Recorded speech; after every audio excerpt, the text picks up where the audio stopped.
so we were wrapping up. So so your turn. I was 6 years old and I saw the Beatles on the Ed Sullivan Show. Wow. Okay, you were just totally blown away. Yeah. Yep, wow. I mean, I have older brothers, so we had their first album, so I was familiar with their music. But to actually see them live, and at that young age, I was like, you were like, I'd never seen or heard anything like that. I'd seen Elvis on TV and maybe a couple of his movies and stuff. Sure. But that really, and again, older brothers. Major influence. So and was it just the action? They were fun to watch. I mean, the sound caught you. Right. I can tell by a guitar player you're very much into sound, and I can hear great things that you're doing. We're going to get into that in a little bit. But about the Beatles, you had the pre-knowing of their sound from your brother's albums, but then when you saw them, something clicked for you. It was that whole sure, because it was. Yeah, they were pretty amazing. Yeah, no doubt about it. So what was the next phase for you? Usually when you're about 10, 11, 12, 13, you start transitioning into more what's going on around you musically. What was the next? Yeah, that's probably, I think I started taking lessons when I was around 12. Interesting. So, and that unfortunately was around the same time that the Beatles were breaking up, which was, it was pretty shocking. It was like, you think they're going to be around forever. Yeah, right. But so that probably once I started taking lessons, and then then I had all kinds of influences. Definitely the whole progressive symphonic rock was amazing to me in junior high school. So Rick Wakeman, Tony Banks, Keith Emerson, these amazing classically trained keyboardists and synthesizers and mellotrons. It was just like amazing music, and Pink Floyd and all that whole genre, Jethro Tull. Yep. Wow. But so that really influenced me too. Wow. Yeah. I might as well start talking about some influences here too, and I'll piggyback off of what you were saying. When I listened to your guitar on the albums, I really loved it. And even here today, what I'm hearing is one of my favorite guitar players, and Steve had mentioned this. He said, he liked stuff before him, but I hear Eric Johnson in you quite a bit. There's some moments that you have that, even the tone that you're using on your amp and guitar and your fingerings and stuff like that. So I was like, wow, that's got some Eric Johnson stuff. I love the volume swells you're doing. Very excellent. Well, that was like Yes and Genesis. Yeah, very excellent. Love it. It's like a different instrument. It's like violin or whatever. Yes. And so did so you got into the prog rock thing, pretty much is what it was. Yeah. What did you think about the next stage after that, maybe the 80s, late 70s, 80s, Rush, anything? Right. I haven't given Rush enough listening. I know a lot of people talk about them, that they were part of the progressive, I guess, but they were a little more rocky. Okay. Right? They didn't have a full-time keyboardist. I see. Gotcha. So they were a little bit more like Zeppelin meets Yes or something, right? Where they kind of in the middle. Right. Plus the guy's voice kind of made me crazy. Yeah, I get it. Yeah, I couldn't stomach them when I was younger, but as I got older, I ended up appreciating and really liked Rush. I should probably listen to them more, because I know they were pretty amazing musicians. Yes. What about now? Here's something with a lot of keys in it. Dream Theater. Yeah, that actually I saw them because I went to see Yes, and Dream Theater actually backed Yes up, so that was my first experience with Dream Theater. Dual shows, Yeah. We're probably the same. Yeah, good. This one was in Syracuse that I saw. And I'm not as familiar with their stuff either. I'm kind of stuck in the 70s, I have to say. There was so much music. And his clothing is too. Well, I want to say this too about that, the 70s sound, and we're going to be talking into that in a moment. I'm going to go back to you, Kate, about the music and sound and what I heard in it. Go ahead with your, we already talked about your influence, didn't we? We already started with Jethro Tull first. Look at that. Yeah. I've already lost track of time. I think I'm going back and forth. So, Kate, what... So you did, last we left off, you were at high school, but then what was next? College? And was it Yale? Yes, I went to Yale as a music major and focused primarily on classical repertoire, and it was, how should I say, it was like, I was the big fish in the small pond in my high school, got to Yale, and there's all these amazing Yeah. musicians around me, and Sure. you know, my only C at Yale was a music class. Okay. I was studying with Maury Yeston in freshman year. I took a music theory class. Now Maury Yeston was quite a character. He ended up he wrote some Broadway shows. I'm not sure he's still around, but he was a quirky and brilliant professor, and I think I was just intimidated, and it was music theory, which I hadn't really studied in high school. And you were mentioning that before. I, you know, learned a lot about music through the songs I was playing, the Yeah. pieces that I was playing. I mean, Chopin, Beethoven, Brahms, yeah. Bach, you know, all of the greats. And then I started taking more of the formal side of, you know, composition and theory and arranging and things like that. So it was an amazing experience. I'm so grateful for it, but I had an opportunity to go to Europe and study in Germany. So I prepared for an audition to play or to be admitted to the conservatory in Munich, which is on the level of Juilliard, I would say, Yep. or, you know, the Curtis Institute, or, you know, Eastman School of Music.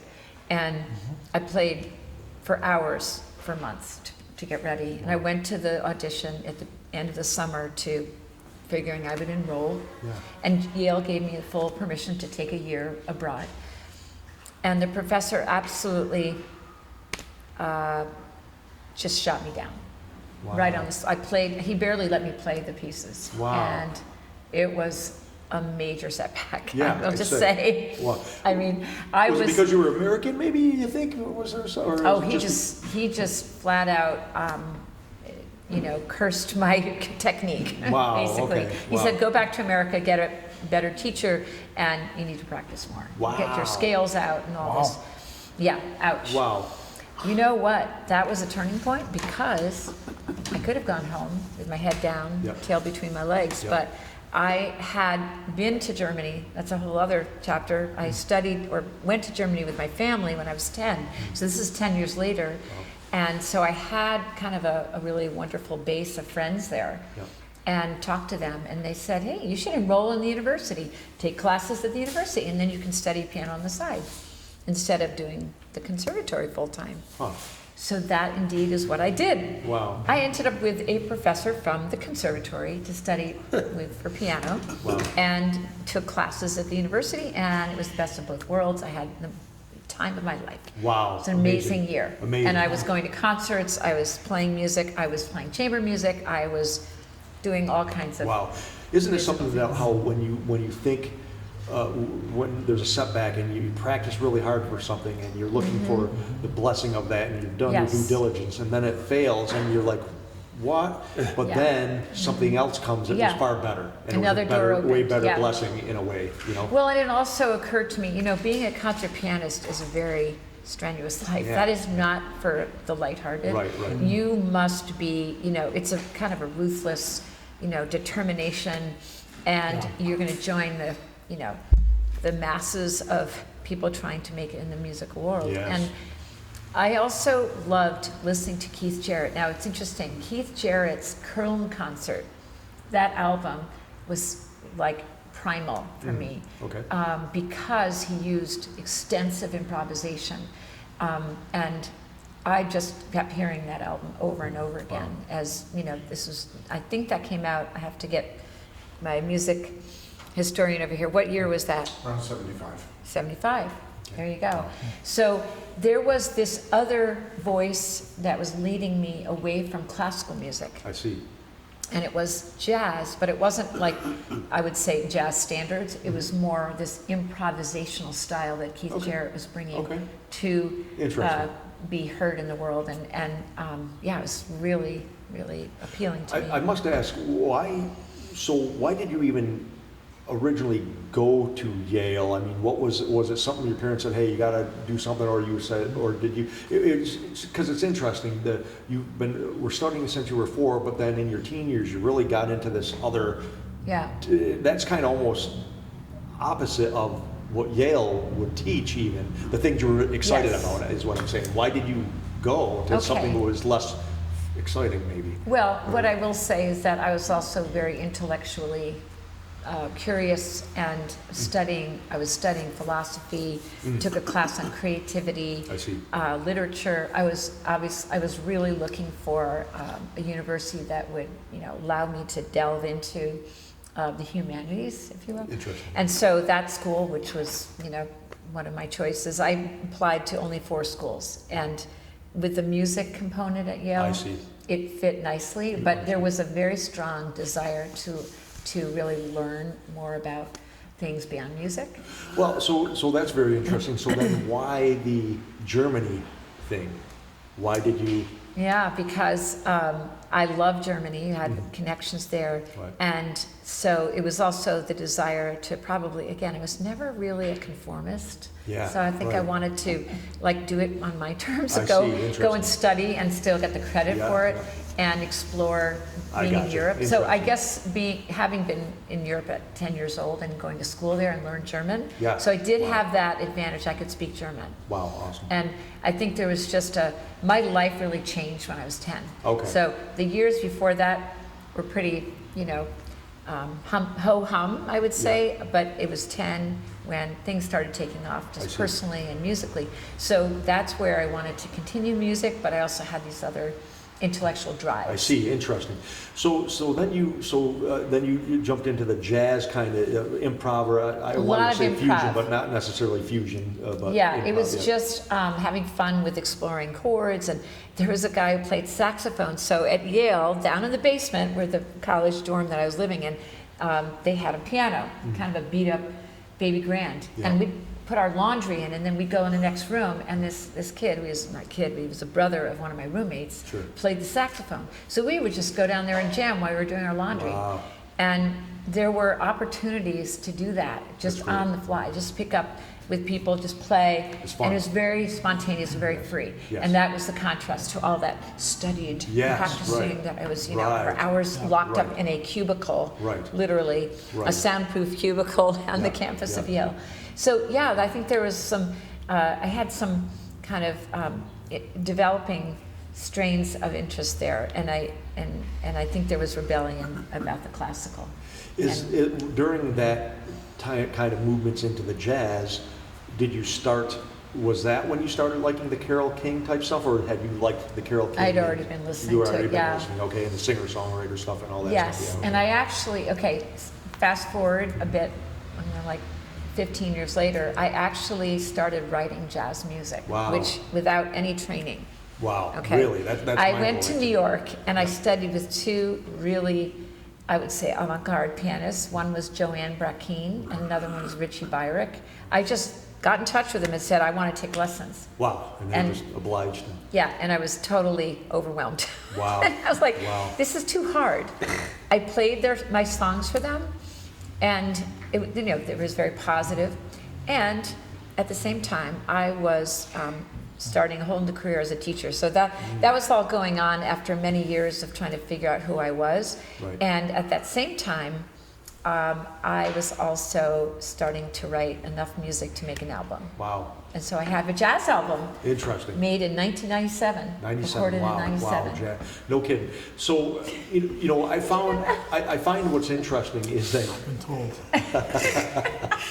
I find when I listen to the music, I loved those elements of everything, all the influence that you guys talked about. There was some kind of element in there Yeah. in some kind of fashion, whether it's the writing or the structure or the sounds. There's a lot of great stuff. One of my favorites is Eric Johnson, and he worked with Carole King for a album, I think, at least maybe 2.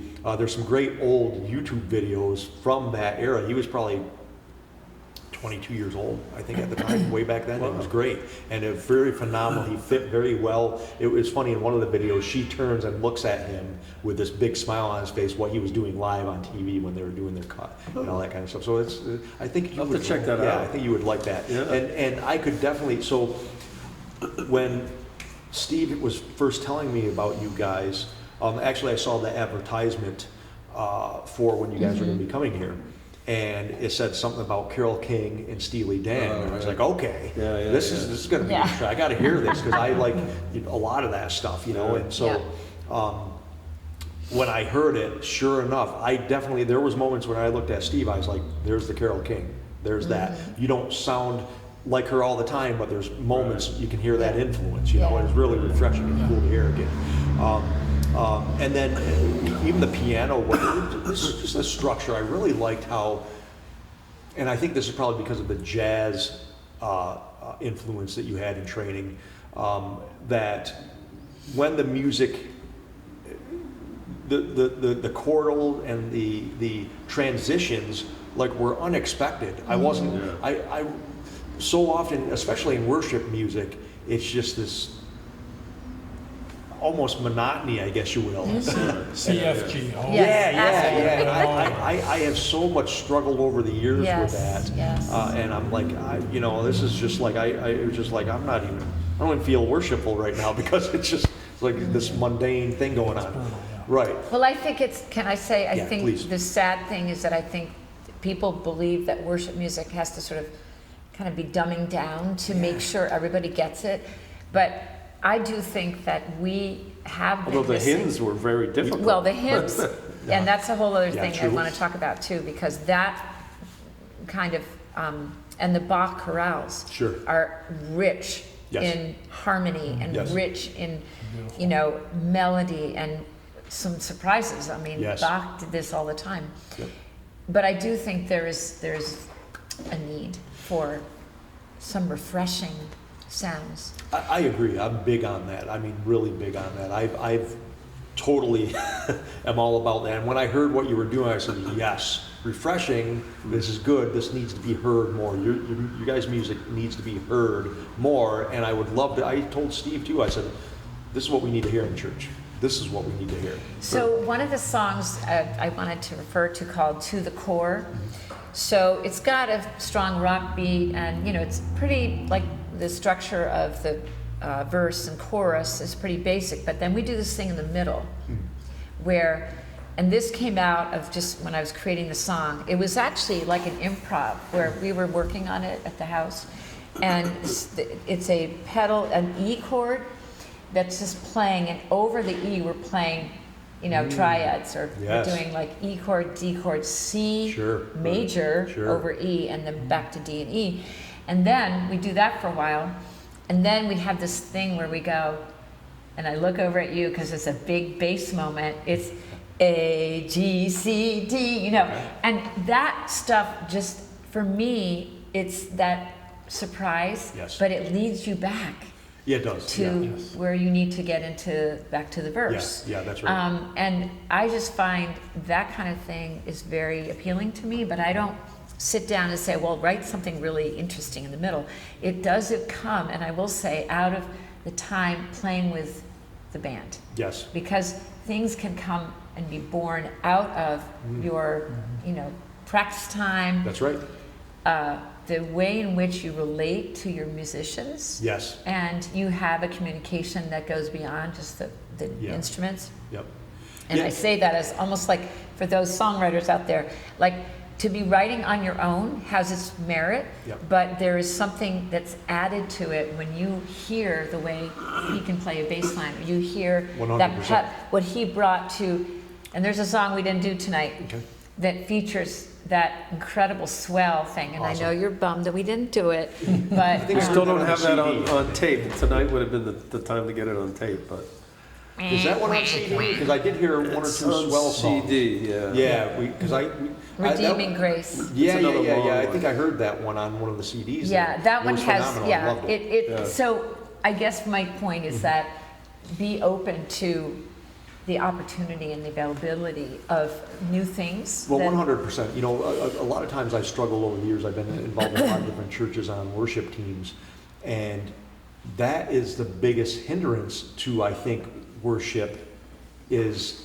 people thinking that it has to be this set thing, almost like if you're a concert pianist trying to do exactly like the Bach and recording, Beethoven, because that's what people are expecting. But it's fascinating, but it's already been done by the great. By the way, Beethoven and Bach and, well, many of the great, writers for piano or keyboard put in cadenzas. Ah, So a cadenza, and it could be for any instrument, in the concerto form, the cadenza was where the instrument was, or the instrumentalist was allowed to improvise. yes, yes. Hello. Yeah, yeah. Like it is actually in a tradition for Western music. I do want to talk about ethnomusicology though too. Please, Let's yeah. get to that too, Yeah. because that's going to Yeah, be. go ahead, go Okay, continue. so along the What the way, heck is that? so I'm at Yale, I'm in senior year, I'm got my music major, I've taken all the requirements. I get involved in a summer course at Wesleyan where I hear about or play in a Javanese gamelan. Okay. Now, I don't know if anybody know about the Javanese gamelan. Explain, He's maybe. like, yeah, I know the Javanese gamelan. Steve would know, of course. So it is this orchestra made up of these, they look like percussion instruments, but they have this incredible tone that you're hitting with a Like a mallet? a mallet that's been softened with padding. So they're sort of like gongs on the floor, and you're hitting, but they're different shapes and they produce different tones. sounds, don't you? And I do recommend that you look it up. Go listen to Javanese gamelan. It's a sound like no other. Interesting. And when I was at Wesleyan, which has a very good world music program, I was allowed, I was given a chance to play in this gamelan ensemble. I was so taken with it that I decided I wanted to study ethnomusicology, which is the study of music and culture, or studying culture through the music Yes. of a particular geographic area or people group. Understood, yeah. So there I was, senior year, applying for ethnomusicology fellowships. Wow, wow. Okay, that's kind of like, why did you do, I was just very interested in that, and it was not really something I'd been doing all along. Right. So I got a fellowship at University of California, Berkeley, Wow. a Interesting. full ride for a doctoral program Wow, in that's- ethnomusicology. Yeah. Okay. Where are you going to use that doctorate? I guess I'll be working at CVS. I think that I got into it because I just wanted to keep learning. I wanted to keep studying. I was on, I call it the academic conveyor belt. Like I Yeah. just didn't want to get off. I see. It was You a wanna keep on safe going. place for Yeah, me. of course, it was a safe place. Surrounded by books and a Right, right. library and music and stimulating conversations and fascinating, quirky people. Yep. And I didn't really want to grow up. So Yep. I went out to UC Berkeley and I just dove into this program, and I worked alongside a specialist in North Indian classical Wow. vocal music. Interesting, which is phenomenal. If you're still awake, Yeah, I find that phenomenal with the way they use Now their I voice. understand why you were so cautious about marrying. That's right. That stuff is incredible. well, I just want to say, there's a song we play called Passion Song. And in it, I use the kalimba sound. This is not Javanese gamelan, but I'm really interested. That's probably an area that's going to develop more, which is world music. Yes. And how to fuse that I in like it. Western music. Yes. And I am really excited about the idea that with the education that we can do to familiarize ourselves with, there's just such beautiful forms of music all throughout the There world. is, that was one of the things, I'm really glad that you're sharing this. I did not know this of you, and I'm excited about this because a lot of times, in a lot of church circles, it's just very, we shouldn't listen to that music, this music. Well, I don't know. There's still people saying things in the music that their spirit is talking, even though they might be in a culture of different religion or whatever, but when they're playing their instruments, they're playing from the heart, the ones that do such. And that's important too. We all have something to say through the instruments. I have always kind of talked about, in a sense, music is like speaking in tongues. You're giving another language, and you're expressing yourself with utterances, but in this case, it's instruments.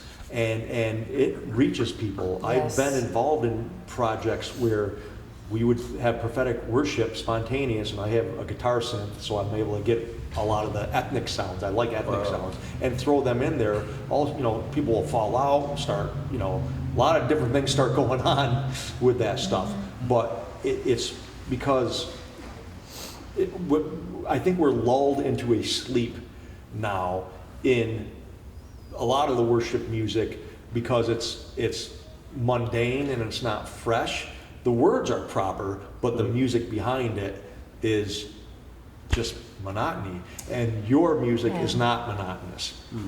Well, I'm glad that you hear that, because another influence for me is Black gospel music. Yeah. Now, I'm with you. I just, Yep, again, sure. I just want to say that there is so much life and vibrancy in the gospel tradition. And so, not that I spend a lot of time right now listening to it, but I started writing some songs that were more in that tradition, and it just came out of me. So we got invited to play at a Black gospel church in Bridgeport, which is next door to where we live. And we walked in to do this, to be part of a worship celebration kind of thing. The only white folk coming in there. But we knew the woman who invited us. She is the mother of a close friend of our son's. And I just felt so welcomed. Like, we walked in and they had no idea what we were going to do. Yeah.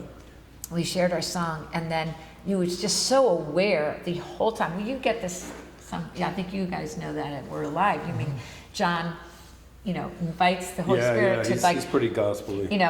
if it has to go this way, we're going to go that way, or God is going to lead it. But there was something about that experience, and then we got invited back, and actually I was asked to give a message to honor their senior pastor. And I was like, that is just it seemed so random, and yet God, as I was preparing the message, he gave me a song, which I wrote for this guy. Wow. But my point is that if we allow ourselves to venture out, if you will, with even the slightest little invitation, I agree. or maybe we pursue it on purpose, and we really work to learn things from other cultures, whether it's Latin or, within the African continent. It's just rich musical textures, Right, that's right. And so, anyway, I'm excited that there's some areas that are, will be explored, and just so grateful. These guys are very resilient, flexible. You can, like we use a little bit of the congas, but we I love that have stuff, yeah. options, for ways in which we'll see what God wants to do. But that world music experience, I ended up not finishing the degree. Oh, wow. I had to come home and recover I had mono. Okay. And I just was not doing well physically. So I came home from California. But the year was a gift. I really got a lot out of it. And so I think, I've been very blessed to have a lot of different experiences. Yeah, it sounds but like I do think that they all have fed into my songwriting. Yeah, absolutely. You had mentioned about the India. What was the doctorate you were seeking? She was the specialist in North Indian classical music. Okay, wow. So I worked with her on a project and I did calligraphy in her book. Wow. Because she needed to have somebody. It's not something that you could get from notation, because the North Indian classical vocal music is very specialized. And, it's pretty intense. Yeah, there's a lot of different Beautiful. in the vocal. And now I don't know much about classical or modern, whatever. I just know that I've heard some Indian culture singing. Yes. And it's so pitch, and there's a lot of stuff going on. Yes, the vibrato. Yeah. And it's just so not, our ears are not used to that. Yes. But there's such beauty in it. And also the Middle East. Yeah. Or in Eastern Europe. Yes. There's a form of singing that's very pure, very intense, but it's almost like a wailing sound, and they sing in these choirs. Yeah. And so. Speaking of when this Indian music and Jeff Beck, Did you ever like Jeff Beck? I don't know. Oh, yeah. Yeah. He did, probably it was about 15 years ago, he did an album, and one of the songs was called Nadia, I think, and he studied the Indian woman's vocals, and he did it on guitar, and it sounds like, the way he plays the guitar sounds like a woman from India singing. Wow. And I know that I totally know that you would like that. I can tell by your style and what you're into and musically. That's cool. Check it out. I think you'll enjoy that. Okay. I had another question, and I forgot what it was. So did you, so after all your studies, are you still studying? Are you, or at least? A student of life. So I was a teacher in elementary school for 30 years. So I didn't teach music. Wow. I taught piano on the side, but I never wanted to be a music teacher. And I did not go into teaching until I was 35. So for a good 10 years, I was kind of wandering through lots of different, different jobs. Sure. But as far as like the songwriting came about probably in the early 2000s. Oh, wow. As far as like actual sitting down and creating Interesting. songs, because I had not been a Christian until 1997. Interesting. Okay, wow. Yeah, so I was far from God and raised in an Episcopal church where I heard the hymns every week. Right. And I heard, Holy, I remember being in and those I'm like, churches too. okay, talk about time to sleep. Yes. Nothing really stuck for me, That's and right. I'm making it into a caricature, but God bless those ladies and the organ. But that tradition did make an impact, and when I got saved and started hearing the Christmas carols, oh my gosh, whoa, or songs coming out of like Chris Tomlin or Matt Redman, Tim Hughes, Here I Am to Worship. Those were songs that were new, and yet there was something very fresh for me. Yeah. It was a kind of coming home. It's hard to explain. Music is a big method for me to access the Lord. Or He accesses me. And so when I started hearing worship music like that, that set something up. And you were playing in a worship band in our church, and so I'd never heard, a band playing worship. I see, what I mean? Exactly. That was like, that's what? why I wanted to. So I got a question. It's like a rock guitarist to the drummer. Well, that's a great point, and that's always been something. So I can remember going through a time when I was younger, and I started my faith journey when I was 15 years old, but I up and down through that, and I got born again, if you will, probably when I was 23, 25, somewhere in there, but. I remember there was a time where I thought that it was wrong to listen to anything but Christian music. You have to listen to that's what I thought anyways. Yeah.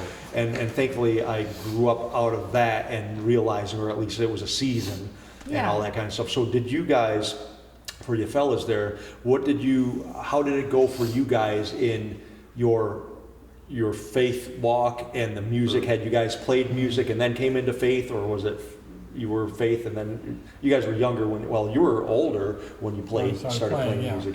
So go ahead. The Lord kind of grabbed a hold of me when I was 17. Okay. Yep. Right, and I kind of, I was a teenager, still in high school. It was almost like, at that time, I was very hungry and was in the Word constantly, but didn't change a lot of things in my life right away. And those things kind of changed as I grew. Music, I still listen to music, but I am more selective. Sure. And then when I started playing music, I wanted to play in the church, and I think maybe I'll speak to the bass players out there, but I was playing in a church for a long time where it was very restrictive on how I could express myself on bass, especially on bass. It was like, if I played a root and a fifth, it was like the walls were going to come down. I know. Yeah. I'm at this church that she just mentioned. John is our music leader, and I was like, first time I played with him, I was very apprehensive. I went, all right, how do you want me to play? Yeah. And what he said to me changed my life. He said, I want you to worship with your instrument. Love it. Awesome. and talk about spontaneity and changing things and Love it. going and That's great. I got some great ear training. Yep. I mean, last week we just decided to play When the Saints Go Marching In. And I'm telling you, it was just amazing. That's a fun song. I've done it too on a spontaneous Let It Rip. Yeah, And we it's just incredible, yeah. rocked it, and it was just so much fun. And the congregation was alive. Yep. Yes. Right? There's nothing worse. I always hated this. The last song was like, before people went home, was this funeral dirge. Yeah, I know. I And I was agree. like, we're really going to send people home I agree. feeling like this. I agree with you. You're right. So, We're supposed to be rejoicing, aren't we? Uh-huh. Where's the joy? Where's the spirit? Let the spirit Yes. move. Maybe I spent too much time in conservative churches, but this one's a little, Right. I would say, charismatic light. Yeah, And sure. I'm loving it. I'm loving the freedom. I'm loving that I really get to worship with my instrument. That's excellent. And so you guys have all been there together for a long time? We don't go to the church together. They're in Fairfield. I'm in a different town. Okay, gotcha. A little further Although we south. did do But they have worship come at that and church we've done for a while. stuff together there. Okay. There's been moments.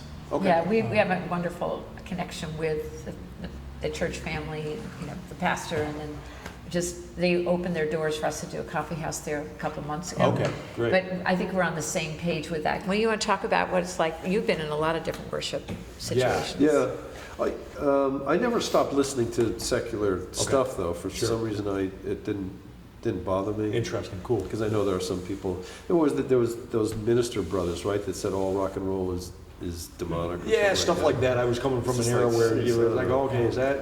I was fresh in the faith kind of and learning. And I'm like, oh, I guess maybe I'm not supposed to be listening to certain things. Yeah, you know what I yeah. mean? Yeah. But go on. I'm listening. So I didn't allow that to bother me. I Excellent. still continue to listen. Maybe not as much because I'd already listened to it for so long. Yeah. But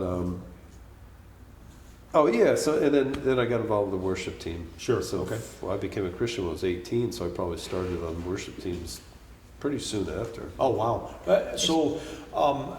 So currently, where you guys fellowship, you're the lead. Are you guys the leader? What's going on? No. She used to be, but we're at a No, newer yeah. kind of church now where they use the earbuds and the guide. Oh, and yeah. the, and the click tracks. and Click the- track. Yeah. She hates that stuff. Yeah, so I'm doing it. I agree. I'm doing it. I agree. And our son plays there too. Yeah. Yep. And that's really frustrating. And talk about quelling, stopping the Holy Spirit maybe from moving into Right. elements. And I Although just, it's very worshipful. It is. Yeah. I mean, the church that we're in is very worshipful. So, but I kind of but I could see how it could kill the spontaneity. Well, and that's what that's what you don't like about That's it. what I'm thinking, and with the music, I hope that you guys all are able to function in churches and even just places. You don't have to be at a building, but to Right. be abroad, wherever you are, even in the streets or wherever, and to be able to do what you guys do musically because it is free. It's freedom. It's a Yes. free movement. And a lot of different people would take interest of different musical I like a lot of different music, and I was able to pick out things that I really liked in your guys' music. So, yeah. Well, thank you. Yeah. So interesting with that is and this connects to Rabbi Steve, so we started going to these retreats that are a week long or like 5 days, right? And the worship leaders who come to those are responsible for like 10 sets of music, like morning, evening on 5 different days. Wow. And so we met Steve and his wife who were playing as part of the worship team. And that was fascinating to me too, because it wasn't just like 20 minutes and then go right into, the service. It was extended, Yes. sometimes as much as 45 minutes. Yeah. And there was freedom in it. Yes. And again, that was like really appealing to me. And we were going to the same camp every year, but we weren't serving on the worship team. There's some time that you need to be, like you said, you had an opportunity with John or, people that gave you space to grow in your gifting, and not to kind of put a clamp on you. But Very good. there is a need, and I will just put this out there. I don't think that there is an effort made to really train people in free worship. I agree. I think it's an area that sort of people might mention it, but it's like, okay, I got a great musician, do the audition tape. Okay, you're in or you're not in, Right. and here's the set, and here's the what. Yep. And so what I'm looking for, a little bit of what you were saying, is bringing people together in our home. Yes. And just bring your instrument. Yes. And Love we're it. just going to have an evening to see what God's doing. We Love might it. play some songs that we'd have some that we, pre. I like that. You like that idea? Yeah, I think it's great. So there was one of this type of worship night that was offered by one of the worship people from our church. And I happened to go because Steve was invited and our son was invited. And actually, our son played the cajon. And they had just an acoustic guitar, cajon, and then one guy on the keyboard. And it was in this living room. It was very organic. And it was beautiful. And you would hear yourself sing because there wasn't this unbelievable wall of sound that was assaulting you when you walk in, which you're like, hi, everybody. Yeah. And again, it's just different churches have different levels of sound volume. Yep. But there was something about hearing the body of Christ singing, I agree. which was really beautiful and uniting, and it was really cool. So I love that idea.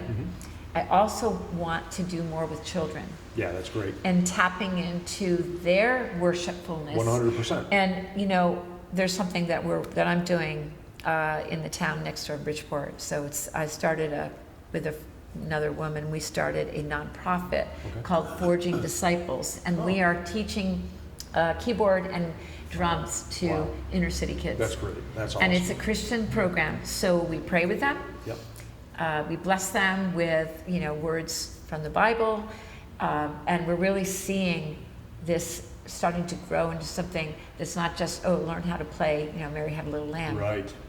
So I have a real heart for being a mentor, That's awesome. but I do think that is a need that we don't see in the churches. So when I work in the children's ministry, which is what I'm doing in our church, we always include a worship time in the children's that's awesome. program, That's not just awesome. out in the big Yep. congregational, and children will sing freely because they don't have the inhibition.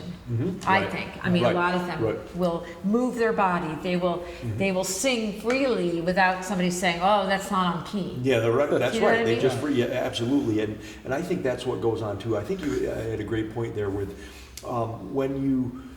when there's something about just getting together and doing it, not with any preset goals, rules as far as how to play things, do things. You flesh it out, and there's something special about that all the time. It's always different. It is. And it gives people an opportunity to express themselves. And I also wanted to say, as a Sure. songwriter, so I would lead in these retreats a songwriting creative, because they have, you can go to art or writing, and it's usually in response to a message that was shared by a speaker. It's just like if you would go home after hearing a message at church and you feel inspired Yes. to do something creative. So I would offer songwriting, but I would start by just opening the Bible, and I said to people, a lot of times I'll write a song, I'll just be reading the psalm or reading a passage, and a word will just really start to jump out. And I said, if God does that for you, don't discard that, don't disregard it. Good point. When you came to me with the words, and there was a message that you wanted to convey, and I was trying to be faithful to what you were saying and not try to make it be my story. But when I work with these kids, and sometimes it would be like the father would come with a kid, and the father played guitar, and the little kid was 8 years old or maybe even younger, and we would just have a prayer time, and they'd go off Wow. and see what God does in 45 minutes. Yes. And there was a time, there was a youth who was like 18 who had Wow. been at a camping trip, and I'll never forget, he goes, I wrote a song. I just wrote a song. And I just Right. helped him put the chords to it. Right. But he just rose up with this idea that actually maybe God wants to write a song through me. Absolutely. I think everybody, I don't care, you know, I used to teach guitar lessons and I was learning stuff from little children, even their mistakes. I was like, that sounded cool though. And that, And you acknowledged it. Yeah, And it yeah. affirmed them that, Yes. that there is something valuable in Valuable, that. exactly. You don't have to be, you know, a Yale grad. That's right. To have arrived so that you Right. But I do think we have a lot that we need to work through because of our standards, especially in New England. I'll say, I think that's with the tradition of a lot of the higher levels of education. You're right. But the Lord will work with anybody in any time.